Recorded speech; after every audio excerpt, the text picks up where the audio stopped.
Concerns continue to grow over the situation at the U.S.-Mexico border. Just yesterday, House Minority Leader Kevin McCarthy, along with several other Republican lawmakers, traveled down to the border city of El Paso, Texas, to get a firsthand look for themselves. McCarthy saying in part, quote, "What is happening at the border is more than a crisis.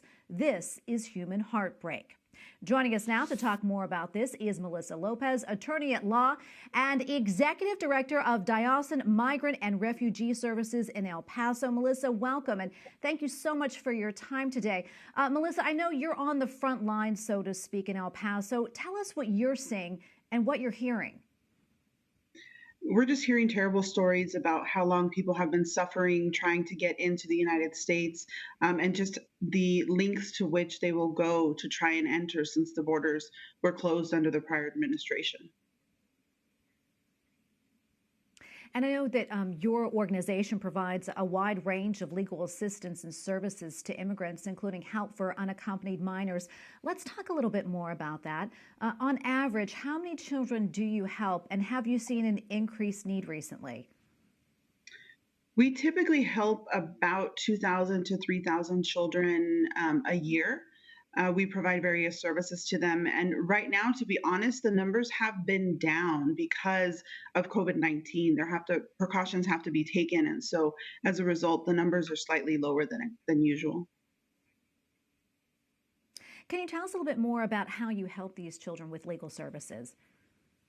Sure. So we will speak to them one-on-one. We try to discern what legal relief they're eligible for, and then we do everything possible to try and help them obtain that benefit here in the United States so that they can stay and don't have to return to these dangerous conditions in their home countries.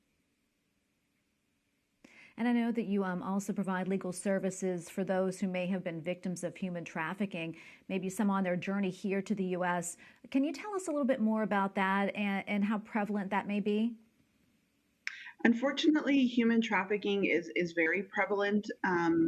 The criminal element that take advantage of migrants regularly put them in situations that result in trafficking. And so it is one of the things that we regularly screen for. It's one of the questions that we ask everybody that we encounter. And when they're eligible, again, we will seek the legal benefits they qualify for as a result of that trafficking situation. Can you talk a little bit, too, about the other ways that you help these immigrants coming into the country? I know you've been doing this for quite some time. Mhm. Yeah, we also, the big project that we're working on right now is trying to help individuals enter the United States who have been waiting in Mexico under the Migrant Protection Protocols program.